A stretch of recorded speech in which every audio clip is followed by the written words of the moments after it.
अस्सलामुअलैकुम। Final account में पहला सवाल दिया हुआ है, दया और शामा नफ़ा नुकसान की तकसीम एक निस्बती के बराबरी में करते हैं और आजमाइश तख्ते की मालूमात और तरमीमात को ध्यान में रखकर तिजारती खाता, नफ़ा नुकसान खाता और तख्ते वासिल बकाया, यही आपको आमतौर से बनाने के लिए आता है।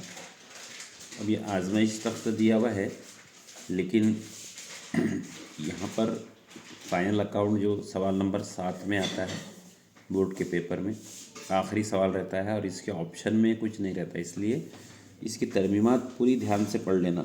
जो 4, 5, 6 जितनी भी तरमीमात, जैसे इस क्वेश्चन में 6 तरमीमात है, तो अकाउंट का उसूल ये है कि जो भी प्लस करने वाली चीज़ें रहती है उसको हम पहले लिख लेते हैं और जो माइनस करने वाली उसको बाद में माइनस करते हैं।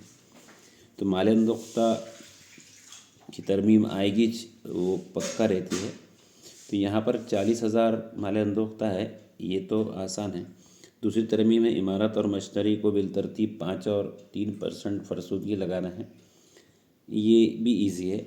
वसूल तलब हुंडियों में, यानी वसूल पैसे ये हमको मिलने वाले हैं, उसमें मुस्तरद हो गई, यानी हमको जो पैसे मिलने वाले थे वो नहीं मिल रहे हैं, वो कैंसिल हो गए। तो जिसको वसूल तलब हुंडिया ने, जिनको हमने उधार में माल की तकसीम की थी या उधार दिया था, अब वो हमको पैसे नहीं दे रहे हैं, मतलब वो कर्ज़दारान है। तो कर्ज़दारान जितने भी दिए हुए हैं, जिसमें हमेशा डेबिट पे रहेंगे वो, तो कर्ज़दारान जो थे 1,32, तो अब ये 3,000 नहीं मिलने से ये समझना पड़ेगा हमको कि अब 1,32 में 3,000 तो और प्लस हो गए। तो ये तीसरी तरमीम। चौथी तरमीम, दया ने 1,000 का माल ज़ाती इस्तेमाल के लिए लिया है, तो ये तो इसको 3L पर यानी सरमाए में हम मिलाएंगे, उसका इंदराज करेंगे। तो ये तरमीम है तो 2 जगह एडजस्ट होता है। 1 CR पर इसलिए होगा कि अगर ये दया इस्तेमाल नहीं करता था तो फिर वो हम उसको फ़रोख्त कर देते थे। तो चौथी तरमीम भी इजी है।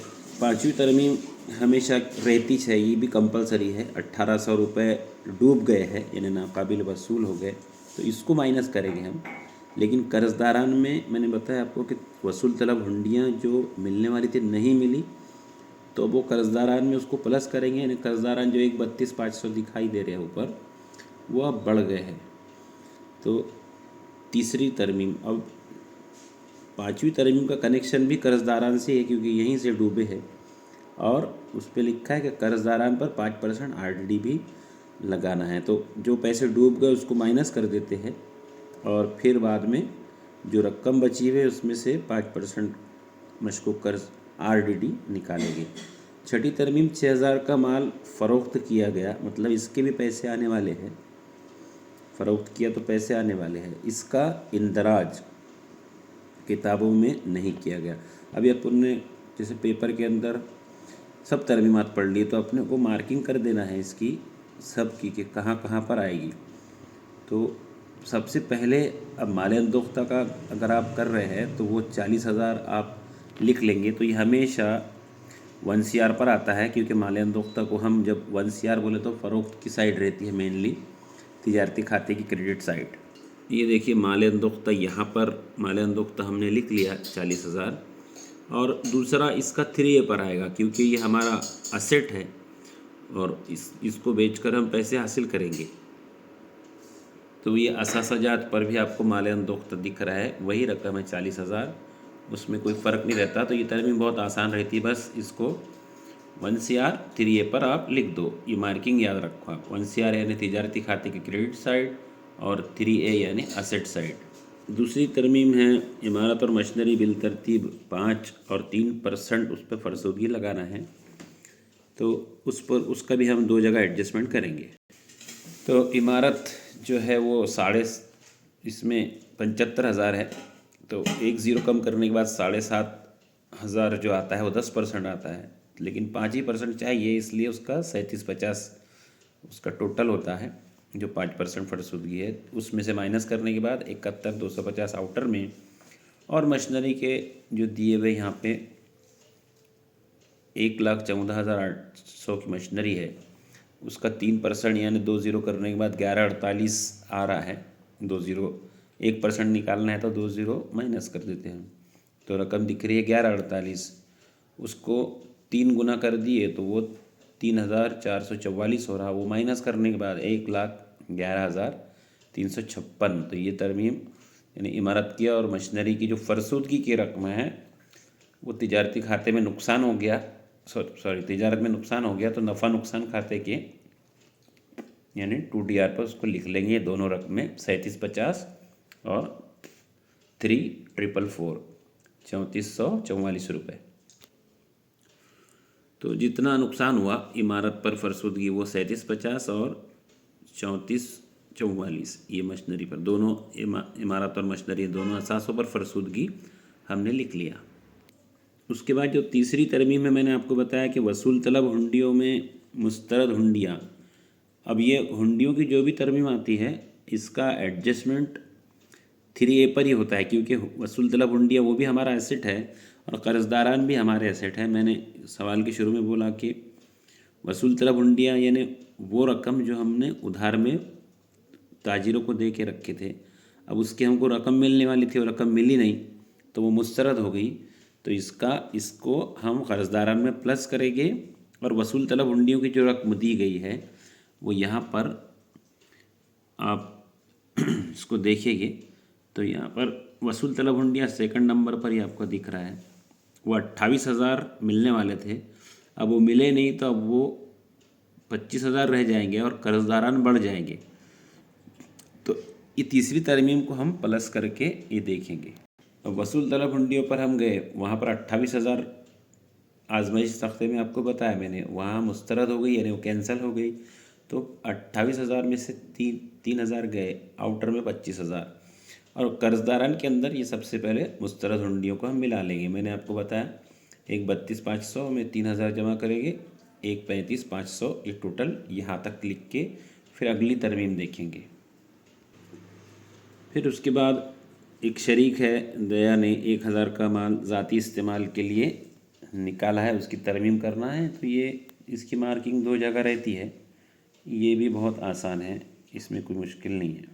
2 जगह जो है वो तो पहले एक यहाँ पर लिख लेंगे 1 CR पे। मैंने आपको पहले बताया कि जब शरीक लेकर जाता है कुछ माल या नकद तो उसको 1 CR पर इसीलिए लिखते कि अगर वो नहीं ले जाता तो उसको फ़रोख्त करते थे, और फ़रोख्त हमारी जो आपको ये दिख रही है 285,500 ये 1,000 से बढ़ जाती थी।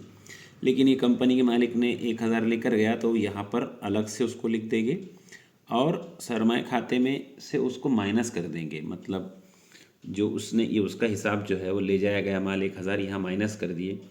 असल मुनाफा कैसे दिख रहा है आपको वो बाद में बताऊँगा। यहाँ पर अपने को सरमाए खाते लिखेंगे, रकम लिखेंगे अंदर में, और यहाँ पर मैंने बोला था प्लस के लिए प्लस या माइनस के लिए जगह छोड़ देंगे और ले जाया गया माल 1,000 माइनस करके लिख देंगे। तो ये तरमीम 2 जगह होगी, मतलब ये 1 CR पर और 3L में से माइनस, कर्जा जात में से माइनस। अब इसमें ये चीज़ ध्यान रखना पड़ेगा, मैंने आपको पहले ही बताया कि 5वीं तरमीम जो है वो उसमें से माइनस करने से पहले ये देखना कि कोई तरमीम नीचे तो ऐसी नहीं है जिसको प्लस करना है, तो यहाँ पर है। तो आप 5वीं तरमीम को ना हल करते हो, पहले इसमें 6ठी तरमीम को हल करना है कि माल फ़रोख्त हुआ तो उसके पैसे आने वाले हैं। अगर ये माल फ़रोख्त बेचा नहीं जाता था, ख़रीदा जाता था, तो वो उसमें हमारे जो कर्ज़ ख्वाहान है वो बढ़ते थे, वो रकम बढ़ती थी और हमको अदाई करना पड़ता था। लेकिन यहाँ पर ये असेट है असल में, तो एक कर्ज़दारान हैं जो बढ़ गए हैं, तो इसको कर्ज़दारान में हम प्लस कर लेंगे। ये देखिए कर्ज़दारान में हमने 6,000 जिसको बोलते हैं दर्ज होने से रह गई उधार फ़रोख्त भी बोलते हैं, दर्ज होने से रह गई उधार फ़रोख्त भी लिख सकते हैं आप। यहाँ पर मैंने लिखा है गैर दर्ज शुदा फ़रोख्त, यानी ऐसी फ़रोख्त जिसको हमने लिखे नहीं थे अब लिख लिए। तो मुस्तरद हुंडियों के 3,000 प्लस करने के बाद फिर इस 6,000 को भी कर लेंगे तो टोटल 1,41,500 हो जाएगा। तो ये एक यहाँ पर तरमीम, और दूसरा हिस्सा इसका जो हमने फ़रोख्त किए थे पहले 2,85,500 आजमाइशी तख्ते में दिया हुआ है, गैर दर्ज शुदा फ़रोख्त के 6,000 यहाँ मिला लेंगे तो अब टोटल हमारी फ़रोख्त हो गई 2,91,500। तो 6ठी तरमीम भी हमने लिख लिए। अब अब पाँचवीं तरमीम में आएंगे, जिसमें आपको मैंने बताया है कि नाकाबिल वसूल कर्ज़ अगर पैसे जो जितने भी दे रहा है ये डूब गए, तो अब इसमें अपन देखेंगे कि कर्जदारान पर जाकर पहले इसमें वो रकम को माइनस कर देंगे, क्योंकि ये डूब गए वो तो मिलने वाले नहीं हैं, और आरडीडी हम फिर बची हुई रकम पर निकालेंगे। तो हमारा मुस्तरद हुंडियाँ 3000 और गैर दर्ज शुदा फ़रोख्त मिलाकर ये टोटल 41 हुआ था। उसमें से डूबे हुए कर्ज यानी जो नहीं मिलने वाले हैं 1800 माइनस करने के बाद हिसाब आ रहा है 1,39,700, और 1,39,700 पर फिर आरडीडी निकालना है जो कि 6,985 आ रहा है। तो यहाँ पर अब कर्जदारान का इतना बड़ा हिसाब, ये बहुत अच्छा क्वेश्चन है जिसमें दो चीज़ों को प्लस करना है और दो को माइनस करना है। तो इसको आप देखिए, तो अब टोटल आरडीडी में ये आ गया 1,32,715, इतना प्लस माइनस करने के बाद। शुरू में आप देखिए कि 1,32,500 था ये रकम जो आजमाइशी तख्ते में दी हुई थी, लेकिन क्योंकि उसमें मुस्तरद हुंडियों के जमा हो गए और फ़रोख्त के जमा हो गए, लेकिन डूबे हुए कर्ज़ और आरडीडी निकालने के बाद 1,32,700 ये टोटल आ रहा है। अब इसका जो दूसरा एडजस्टमेंट है वो आपको मैं फार्मूला बोला है याद करने का। अब जो फार्मूला है वो उसमें चार चीज़ें हैं, पुराने डूबे हुए कर्ज़ जमा नए डूबे हुए, यहाँ पर नाकाबिल वसूल लिखे अपन ने। पुराने डूबे हुए हमेशा आजमाइश तख्ते में आएंगे, और जो नए जिसके साथ लगा हुआ है वो तरमीम में है, इसीलिए वो नए लिखा हुआ है। तो नए कर्ज़ आप देखिए, उधर से अपन ने 1800 माइनस करे तो यहाँ पर ये सब कर्ज़ को यहाँ पर मिला लेंगे एक जगह। नई आरडीडी जो निकली है वो भी अपन ने देखे कर्जदारन पे 6,985 है।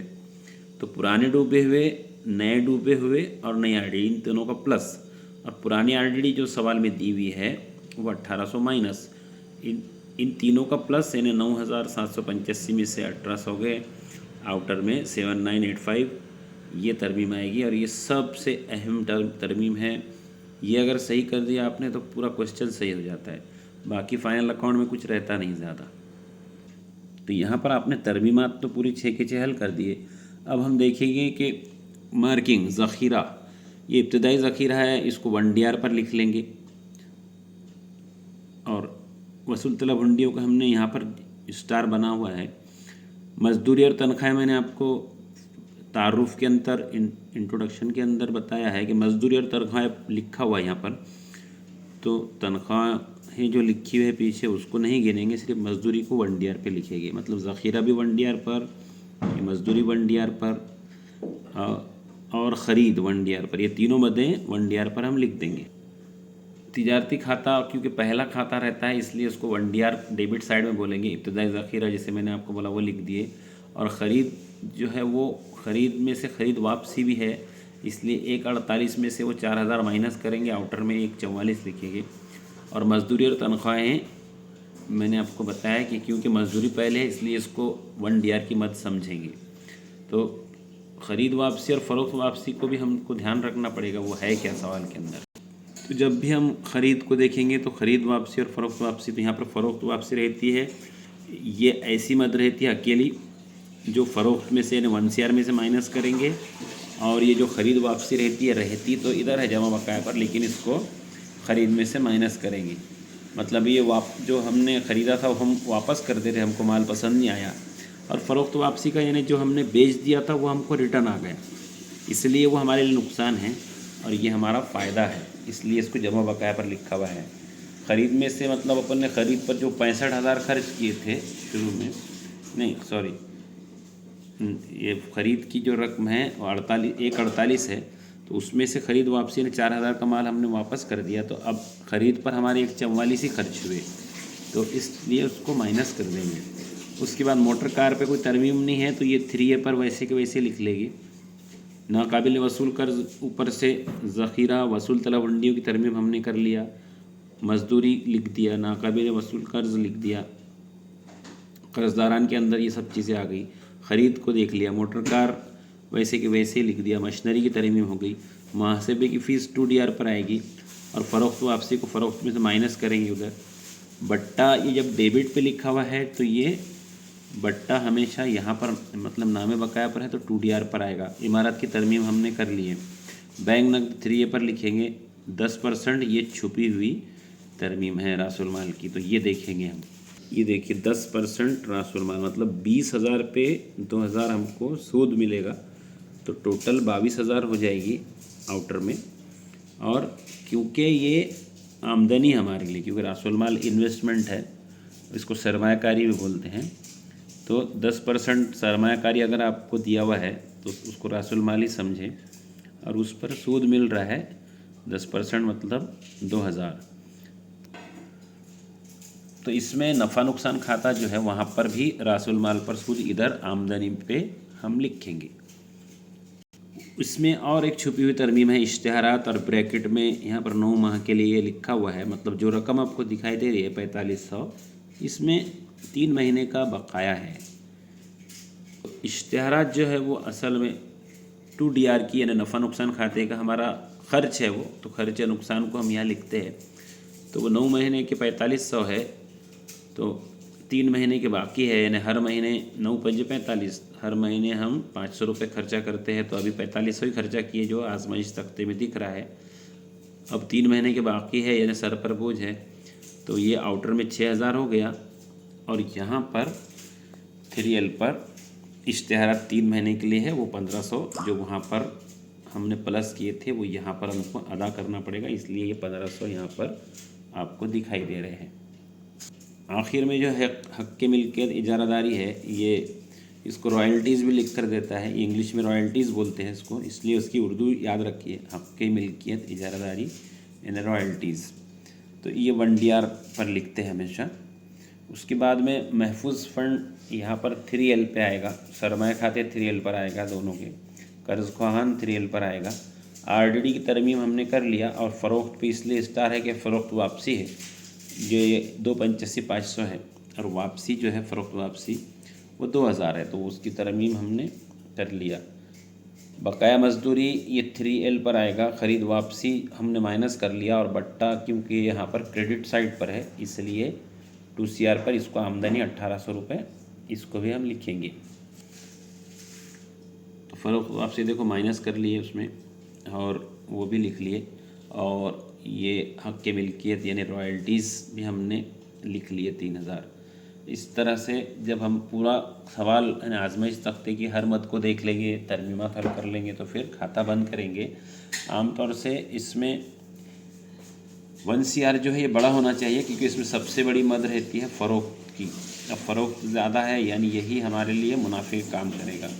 तो सब मिलाकर 3,30,500, और मजमूई मुनाफा जो आया जमा किया हुआ मुनाफा, जिसको जुमला मुनाफा बोलते हैं, इसका दूसरा नाम मजमूई मुनाफा भी है। तो ये हिसाब करने के बाद 1,09,500 हमको जमा किया हुआ मुनाफा, जिसमें से अभी खर्च बाकी है, इसलिए ये यहाँ पर नफ़ा नुकसान खाते को क्रेडिट साइड पर अगले खाते में जब भेजेंगे, मैंने आपको बोला था जो डेबिट से रहता है वो क्रेडिट पे आ जाता है। तो ये तिजारती खाते से लाए 1,09,500, और ये रासुल माल और बट्टा वसूली तो मैंने आपको बताया, ये क्रेडिट की बट्टा वसूली 1,800 ये लिखा हुआ है। तो ये जो जुमला मुनाफे पे जो रकम आई, एक तो जमा किया हुआ मुनाफा आया रासुल माल पर और बट्टा वसूली, ये मिलाकर 1,13,300, उसमें से ये सारे खर्चे माइनस करने के बाद यानी अपन देख रहे हैं कि यहाँ से इश्तिहारात, मुहासिबे की फ़ीस है, इमारत पर फरसूदगी, मशीनरी जो सब कर चुके हैं, उसके बाद में असल मुनाफा जो बट रहा है वो 88,621 बचा है। तो उसमें से दोनों शुरा बराबरी करते हैं, तो इसको पहले शरीक को 1 रुपया ज़्यादा दे देंगे और दूसरे को 1 रुपया कम, इस तरह से बराबरी में इनको बांट देंगे, और ये दोनों रकमों को लेकर आ जाएंगे यहाँ पर। असल मुनाफा 44,311 और 44,310 दोनों को करके टोटल, और यहाँ पर जो चीज़ें हैं वो आम महफूज ज़ख़ीरा भी मैंने बोला था 3L पर लिखेंगे। तो ये सब लिखने के बाद ये टोटल इसका भी कर्ज़ाजात का और असासाजात का सारी मदें लिखने के बाद टोटल ये मैच हो रहा है। ये सबसे अच्छा क्वेश्चन है, इतना बड़ा क्वेश्चन आता नहीं है जनरली, लेकिन अगर आया तो आपके लिए इस वीडियो को बार बार देखकर समझ में आ जाएगा। अल्लाह हाफ़िज़।